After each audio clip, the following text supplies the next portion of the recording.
Pronto, Vitor, queria agradecer, né, a sua participação, por você estar aqui com a gente hoje.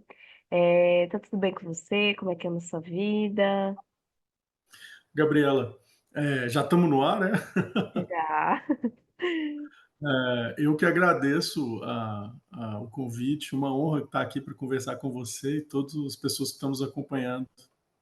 Perfeito, Vitor.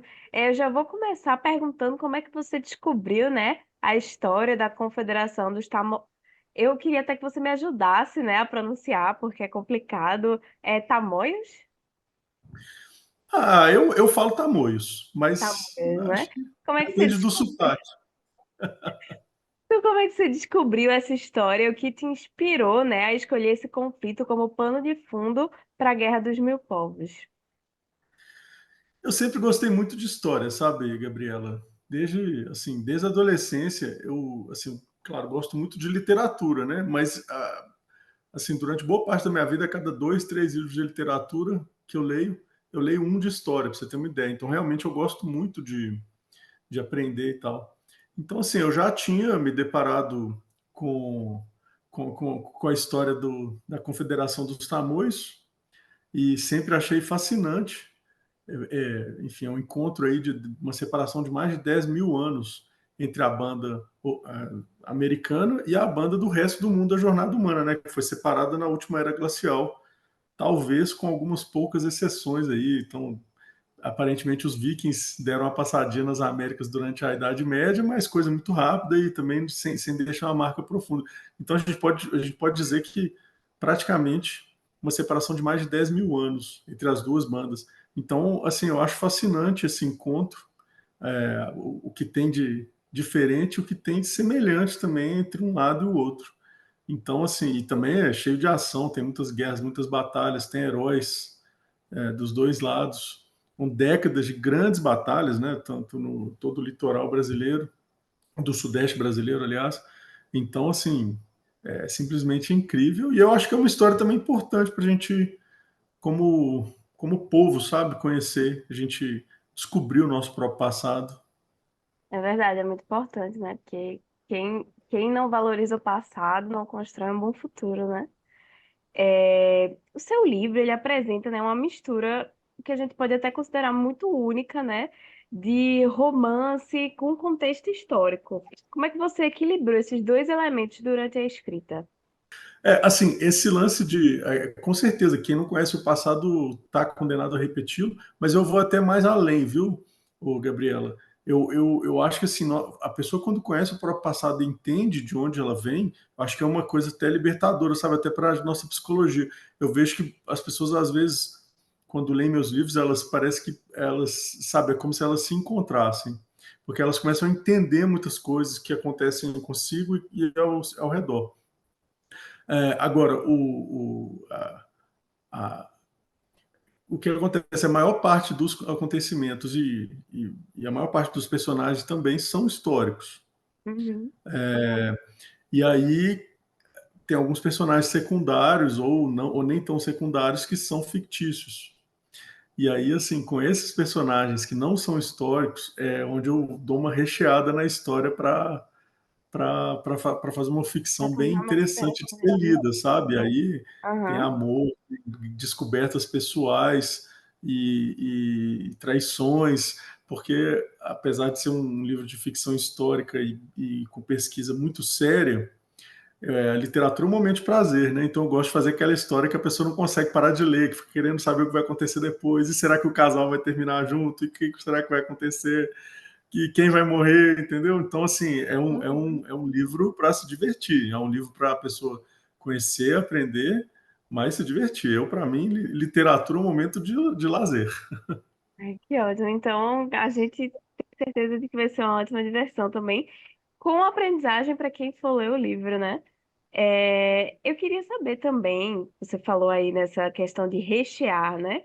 Com questões assim de ficção, para dar uma incrementada.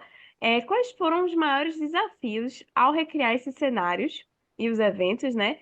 Com as batalhas na Baía de Guanabara e no Estuário de Santos? Assim, o maior desafio é realmente conseguir interpretar bem as ações de pessoas que são muito diferentes da gente, de como nós somos hoje. Então, no lado dos portugueses, a gente está falando de eles eram profundamente cristãos, mas eram cristãos bem diferentes dos cristãos de hoje em dia. Às vezes a pessoa acha que pela religião ter o mesmo nome, acha que é a mesma religião, mas naquela época eram pessoas que queimavam bruxas em praça pública, para dar um exemplo assim bem claro do que a gente está falando, sabe? E do lado dos indígenas, eles tinham uma cosmovisão talvez ainda mais diferente da nossa atual, que aí são pessoas que faziam rituais onde eles comiam o inimigo, que eles acreditavam que comendo o inimigo eles pegavam um pouco daquela coragem. E aí, dentro desse contexto cultural, assim, fascinante, ao mesmo tempo chocante em alguns momentos, eles tinham também culturas diferentes de guerra. Os portugueses, eles usavam armaduras, armas de fogo, e eles tinham a intenção de capturar escravos. Já os indígenas, eles tinham uma visão mais antiga, de honra, sabe? E eles precisavam sobreviver e não queriam ser escravizados. O interesse deles era bem claro.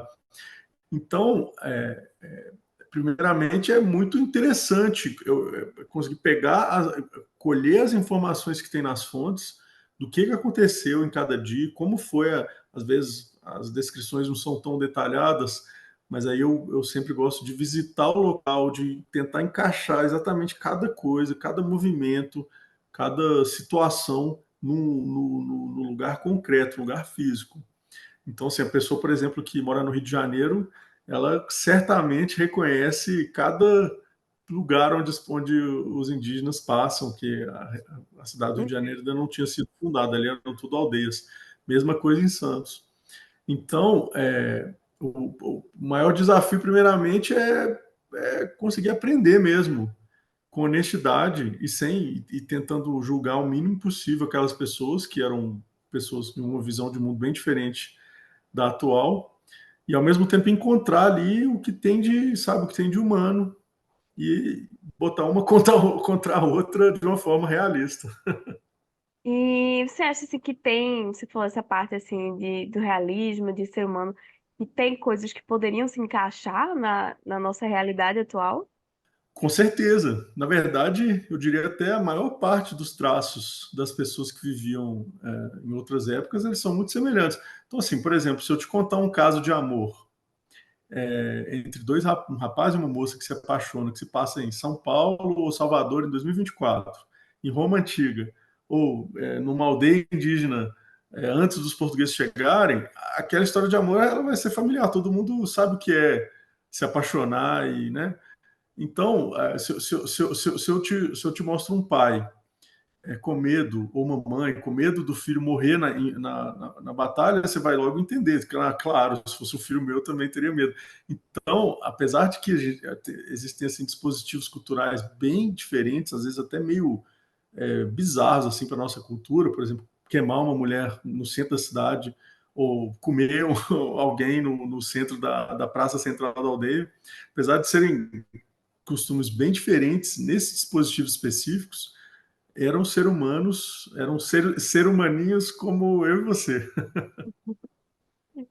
Sim, e esses personagens, né, da guerra, apesar de eles serem, como é que eu posso dizer, serem do mesmo ciclo, né, histórico, eles são muito distintos. E eu queria saber como é que você desenvolveu, esses personagens e as histórias paralelas. Como é que foi esse É, processo assim, assim, de desenvolvimento? assim a primeira coisa, como eu estou falando de uma ficção histórica, eu parto realmente de começar estudando bastante, sabe? Tentar encontrar quais eram as pessoas que, digamos assim, representariam bem aquele momento. E eu gosto de buscar pessoas tanto bem na elite, por exemplo, o governador português que respondia diretamente ao rei é um dos personagens, um personagem muito importante, assim como o soldado raso, o capitão da guarda do governador, uma prostituta. Então eu crio um emaranhado de personagens que meio que demonstram o lado português. E aí, do lado dos indígenas, a mesma coisa. São vários Uhum. caciques de diferentes facções, às vezes caciques inimigos entre si, caciques aliados entre si. Aí tem as mulheres, tem, enfim, o guerreiro jovem que quer ir lá enfrentar os portugueses, tem o xamã, tem. Então, assim, eu crio uma teia de personagens que Uhum. representa bem aquele momento. E vou também encontrando nas áreas cinzas, sabe? Tipo, o que que uma pessoa, é, digamos, que é inconformada naquele mundo, contra o que ela estaria preocupada, o que que ela não iria gostar no próprio mundo, né? Porque também a gente não pode imaginar um mundo onde todas as pessoas concordam com tudo, né? A gente vai ter lá um jovem que não quer nada daquilo, a gente vai ter uma outra pessoa que acha que é daquele jeito como sempre foi, tem que continuar sendo.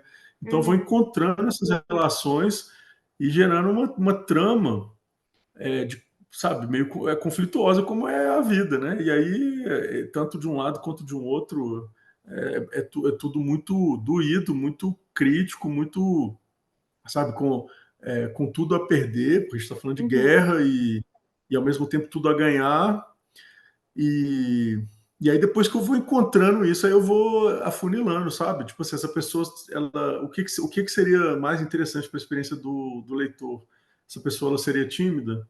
Ele ou então algum traço que pode tornar a narrativa divertida. É um cara meio mulherengo, é uma garota sedutora, e aí vai, né? Vai brincando com esse leque de personagens para gerar algo realmente interessante que represente a época e que dê uma boa história, né?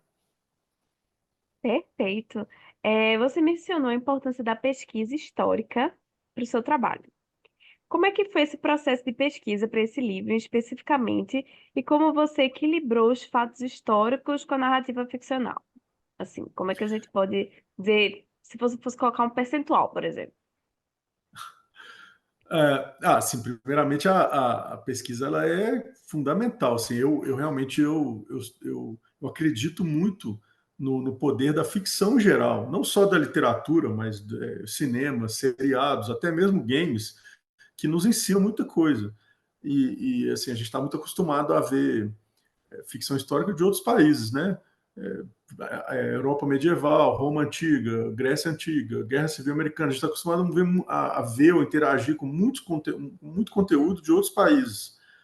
E eu acredito que a gente precisa disso no Brasil. Então, por causa disso, a parte da pesquisa eu acho assim realmente muito importante. Porque assim, se a gente está na minha visão, eu acredito que é o que está faltando, então tem que levar muito a sério. E tem uma responsabilidade muito grande também, né? Porque, por exemplo, a gente está falando de uma nação que foi extinta, que é os Tupinambás que viviam onde é hoje o Rio de Janeiro. Então tem muita responsabilidade por trás, sabe?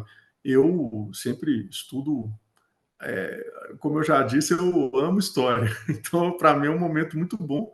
E eu meio que leio meio que tudo que tem, ou praticamente tudo que tem, sabe? Desde, por exemplo, eu peguei cartas que os jesuítas escreviam uns para os outros. Às vezes o jesuíta estava no colégio, na recém-fundada Vila de São Paulo, mandava uma Uhum. carta para um outro jesuíta que vivia na Índia. E aí ele contava, aqui a gente faz isso, assado, na segunda-feira a gente come isso, faz aquilo, na sexta-feira tem a procissão. E como eles conviviam com os indígenas também, eles contam muito, eles tinham muito fascínio, muita curiosidade em relação aos nativos e também cartas trocadas entre as autoridades portuguesas e a corte.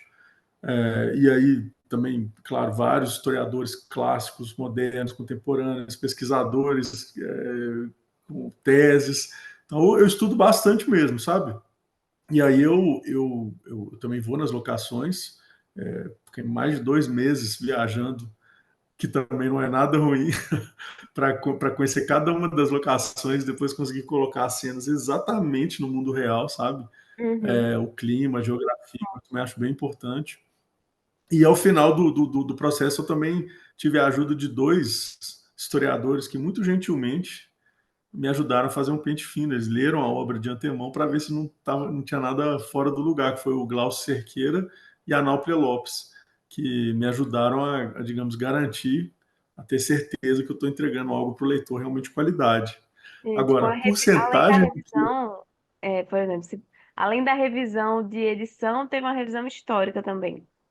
Exatamente. Tem dois historiadores leram simplesmente para me ajudar com a questão histórica, entendeu?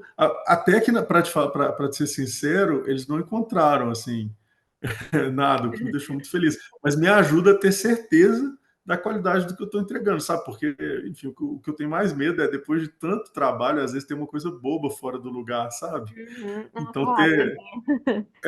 e aí depois joga Ah, tudo, né? Joga tudo abaixo por causa de, às vezes, uma coisa boba. Então, assim, eu gosto. E aí, ao final, você me perguntou o que, que é ficção, o que, que não uhum. é. Essa é uma dúvida que o leitor, depois que termina de ler, se agora antes de ler você já fica curioso, depois de ler você imagina, né?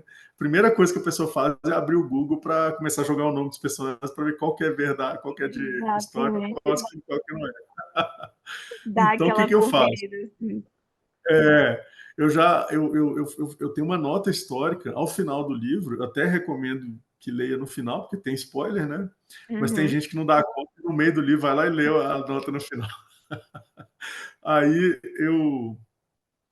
nessa nota histórica no final, aí eu explico, sabe, qual personagem que é histórico, qual que não é, o que aconteceu. Teve uma batalha no livro, qual parte que a gente sabe o que, que realmente aconteceu, qual parte que é ficção, porque assim nem tudo a gente tem uma fonte precisa. Às vezes as pessoas anotavam, às vezes, por exemplo, às vezes é uma informação que tirou de uma carta que alguém mandou para outra pessoa, só que a pessoa não tinha intenção de descrever aquilo de forma objetiva. Então ela fala meio de passagem, teve uma batalha aqui, a Vila de São Paulo foi cercada. Só que assim, não fala exatamente que dia, não fala entendeu? Então a gente tem que meio que uhum, montar o quebra-cabeça. Então, no final do livro eu explico isso. Olha, a porcentagem é um pouco difícil, porque assim, o que acontece? Tem todas as informações que tem no livro, elas são ou o que a gente sabe, digamos com algum grau de certeza, ou é alguma coisa provável, uhum, ou alguma coisa plausível. Ou seja, quando a gente não tem a informação precisa, aquilo ali, aí eu escolho algo que poderia ser. Por exemplo, às vezes não tem informação do que a pessoa comeu, qual era a refeição que a pessoa fazia logo que ela acordava. Não tem um livro de receitas. Aí eu tenho que imaginar, tá, beleza. Eles, por exemplo, os indígenas, eles comiam mandioca, eles caçavam animais, e eles não tinham sal, então eles temperavam com tipo castanha, com folhas. Então eu tenho que imaginar alguma coisa que faria sentido com os ingredientes que uhum, eles tinham, entendeu? Para ele tá na trilha, então ele conseguiu flechar o macaco e comeu. Então assim, são coisas que às vezes não tem uma fonte específica, mas que assim faz muito sentido naquele contexto, sabe? Então, assim, a sim. porcentagem é um pouco difícil por isso, porque é muito intrincado o que, que é histórico e o que é provável, o que é plausível, sabe? Uhum, sim, totalmente. É, No Mundo em Chamas, que foi o seu romance de estreia e foi semifinalista do Oceanos em 2021. Como foi a transição da escrita desse livro de estreia para o Guerra dos Mil Povos?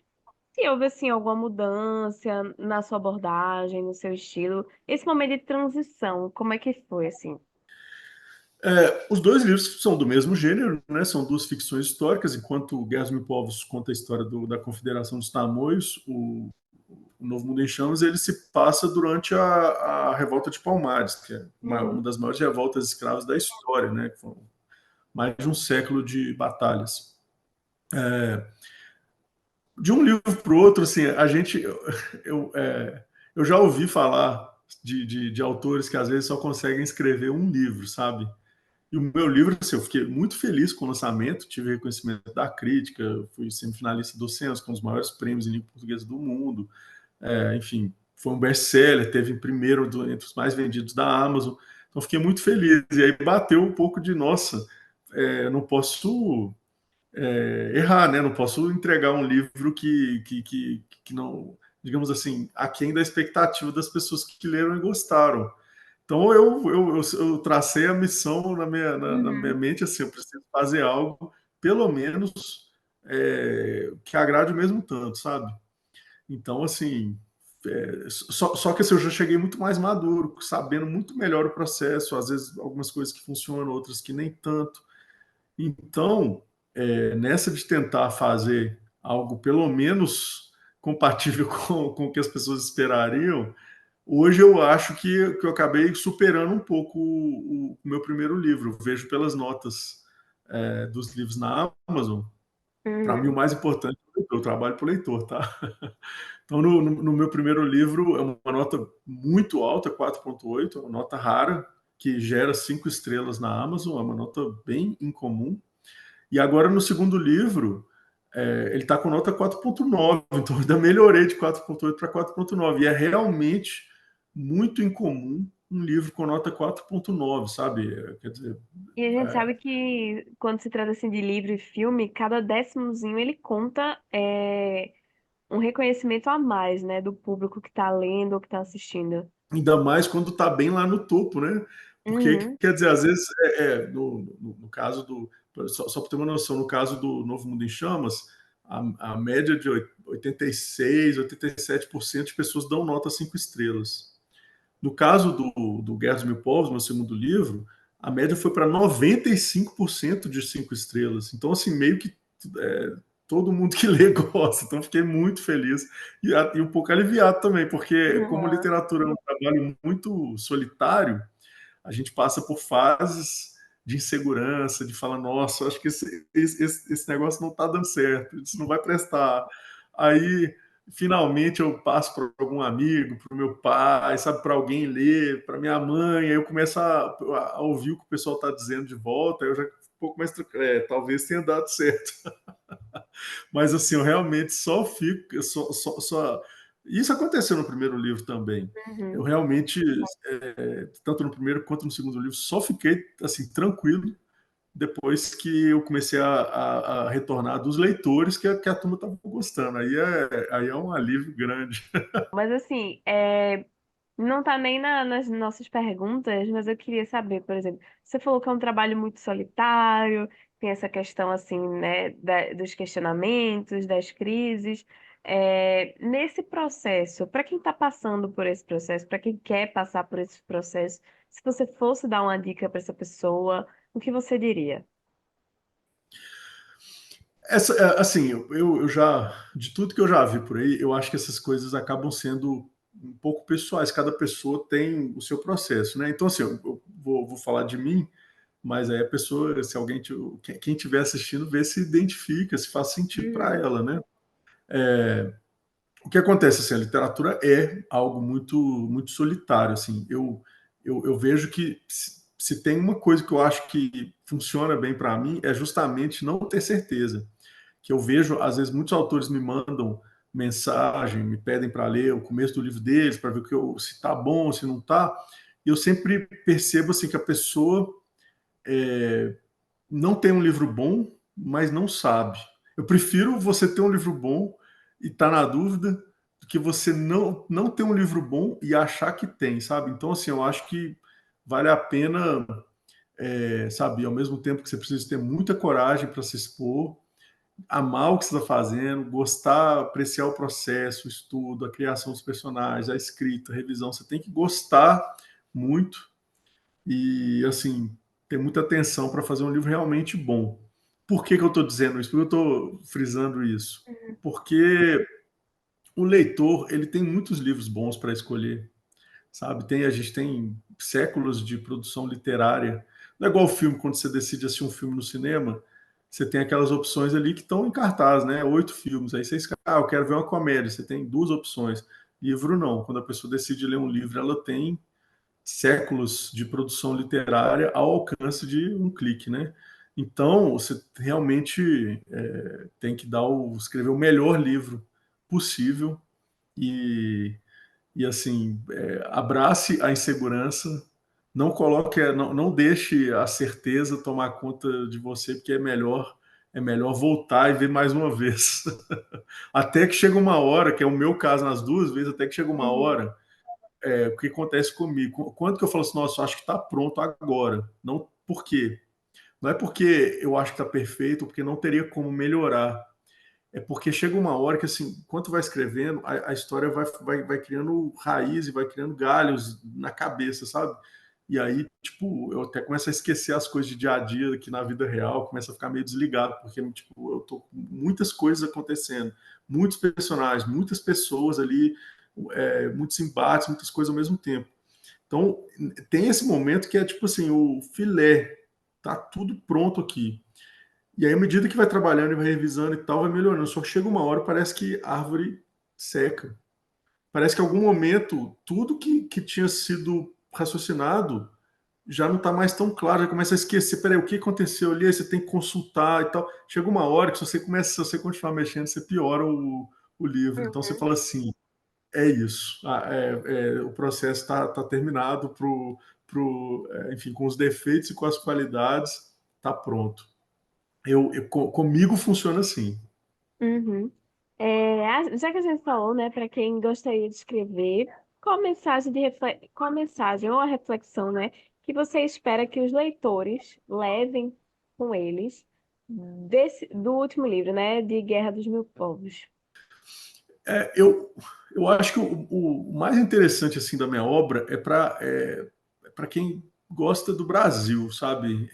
Tipo, se você ou não gosta ou passar a gostar, identificar, sabe, os nossos costumes, a nossa formação como povo. Eu acho que o mais incrível é o amor à terra, sabe? O amor ao nosso país e ao nosso povo. Eu acho que a pessoa terminar de ler o livro e pensar, nossa, que belo país esse o meu.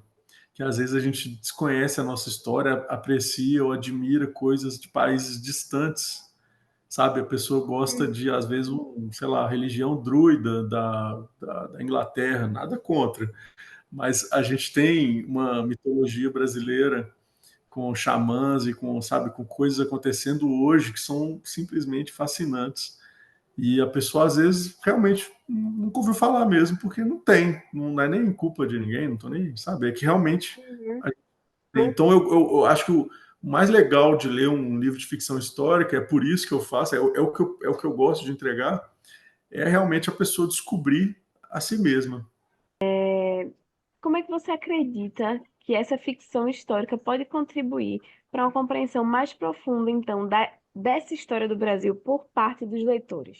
O diferencial da ficção histórica em relação ao estudo histórico puro, por exemplo, em sala de aula e tudo mais, é que quando a gente estuda história na escola, que a maior parte das pessoas estuda história na escola, pronto, né? Ali são acontecimentos normalmente econômicos e políticos, do tipo, os portugueses vieram para o Brasil no ano tal, aí começaram a explorar o pau-brasil, daqui a pouco foi cana-de-açúcar. É uma sucessão de acontecimentos político-econômicos que é muito frio, muito distante, sabe? Você tem aquela visão de que é uma coisa totalmente distante, que não tem nada a ver com você, né? Porque aquilo ali é Uhum. palavras ao vento. Eu acho que o grande papel da ficção, não só a literatura, mas também filmes, séries, enfim, qualquer formato de ficção, é que aí a pessoa ela tem a oportunidade de sentir aquilo, sabe? De se identificar com as pessoas, com os costumes, sabe? Sei lá, um rapaz que estava criando uma garota numa aldeia indígena, o que ele fazia? Sabe, como que era a vida de um marujo numa nau que se perdeu no oceano, passando fome em alto mar. Como que era essa experiência? Então, o grande lance da ficção é você gerar ternura, sabe, empatia com aquilo que aconteceu. Então, te dar um exemplo, as pessoas às vezes se compadecem, sentem, e, enfim, tem ternura em relação ao drama vivido pelos judeus no Holocausto. Mas as pessoas não têm um sentimento parecido com, às vezes, uma pessoa que vivia numa senzala com mais 800 pessoas escravizadas em situação completamente desumana. Então, assim, nós brasileiros, a gente às vezes tem, sabe, muita empatia com algum evento que aconteceu num país distante, mas a gente não tem essa ternura com nós mesmos, sabe, com quem nós somos, com o que aconteceu aqui. Então, assim, a ficção histórica, em qualquer que seja o formato, qualquer que seja a mídia, ela tem esse poder de trazer à tona, sabe? Pegando esse gancho, né, de que o Brasil tem tantas histórias, e tanta coisa interessante daqui que a gente acaba não valorizando. Você, no futuro, você tem interesse em explorar, né, essas outras histórias, esses outros elementos culturais e religiosos do país? Assim, existem planos para o futuro de um novo livro, por exemplo, com uma nova história, com um novo centro, né? Ah, sim, com certeza. Na verdade, eu queria escrever com mais velocidade para escrever tudo que eu quero. Acabo tendo que escolher muito bem o próximo livro, né? Que é o meu tipo de livro, dá muito trabalho. É, mas assim, tenho histórias que vão se passar em praticamente todos os biomas brasileiros, sabe? Na Amazônia, no Sul, em Minas, no Centro-Oeste, já tem uma em Pernambuco, uma no Rio, São Paulo, enfim. Agora o meu próximo livro, ele vai se passar durante a Guerra do Paraguai, que a gente já ouviu, né, as pessoas de um modo geral já ouviram falar sobre a Guerra do Paraguai, mas é aquela coisa que parece uma coisa bem distante, bem, né, lá longe. Só que é uma história fascinante. Para você ter uma ideia, durante a Guerra do Paraguai aconteceu simplesmente a maior batalha da história das Américas, que a gente nunca nem ouviu falar. A gente vê, às vezes, filme da Guerra Civil Americana e não conhece a maior guerra de que o Brasil já participou. E a gente tinha batalhões de escravos, batalhões de índios, contra do lado dos paraguaios, eles mandavam às vezes batalhões só de crianças. Então, assim, sabe, um embate fascinante, ao mesmo tempo horroroso, claro, em alguns momentos, e muito definidor para a nossa história. Por exemplo, os generais brasileiros que lutaram, alguns deles grandes heróis, sabe? A gente tem general comandante do Exército Brasileiro liderando ataque de cavalaria na linha de frente, parecendo Napoleão. Coisa incrível que as pessoas, infelizmente, desconhecem. Mas sensacional, sabe?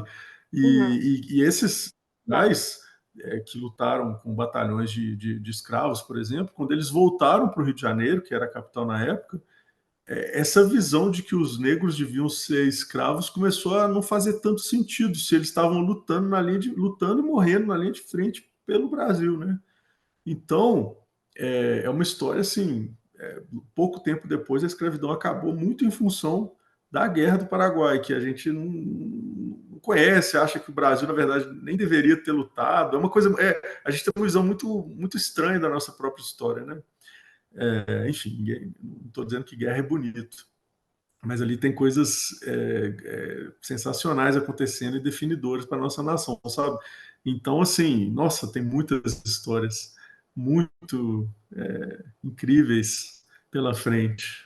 Eu queria muito te agradecer. E aí, para a gente finalizar, porque faltam uns 5 minutinhos para acabar a gravação, eu queria que você falasse sobre a sua visão, né, da importância do papel dessa literatura contemporânea brasileira na preservação desse entendimento histórico, né, que a gente não tinha, como você acabou de falar, por exemplo, de uma das maiores batalhas do Brasil, e a gente não tinha. Então, para finalizar, queria que você deixasse essa visão. A literatura é um momento muito interessante, porque é um momento onde, digamos assim, com muito menos recurso financeiro, por exemplo, você consegue fazer um livro do que um filme. Então, a gente vê que grande parte dos melhores filmes são baseados em livros. Porque o livro é um momento de que a pessoa pesquisa com o tempo, ela senta, ela reflete muito bem sobre tudo aquilo. E aí, enfim, depois a literatura também consegue, sabe, desdobrar para o teatro, para, enfim, para tudo, até para games. Então, a literatura especificamente, em relação às outras maneiras de contar histórias, ela tem essa vantagem, que é o autor, ele é o herói de si mesmo, né? Ele pega e faz. Ou seja, a vantagem de ser, são as vantagens e as desvantagens de ser uma arte muito solitária, né? Que é uma coisa que você consegue pegar e fazer. É uma palavra depois da outra, não tem não tem tanto mistério se você for parar para pensar, né? Então, Uhum. assim, a literatura, eu acho que ela tem a função de trazer as histórias que são importantes para o público leitor, claro, e além disso, ela tem a capacidade de se desdobrar para qualquer outra mídia, até minissérie da Globo, enfim, não tem, sabe, não tem limite. Tem muitos Uhum. livros que são adaptados para todos os formatos possíveis e é sempre um sucesso. Então, é isso, Victor. Muito, muito, muito obrigada por ter estado com a gente aqui hoje. E agradeço demais em nome de todo mundo do site. E vai ser um prazer recebê-lo de novo quando chegar o próximo livro sobre a próxima história do Brasil. Então, queria deixar também um espaço final, caso você queira adicionar alguma coisa. Fica o convite para quem está nos ouvindo, assistindo, para conhecer a minha obra. Procura Guerra dos Mil Povos ou Novo Mundo em Chamas no Google. E, assim, eu me sinto muito honrado por cada pessoa que topa me conhecer. Agradeço muito pelo convite, é uma honra estar aqui conversando. Passou rápido, né? É, passou bem rápido, quase uma hora. Muito obrigado pelo convite, pela atenção. Obrigada, então, Vitor. Até uma próxima.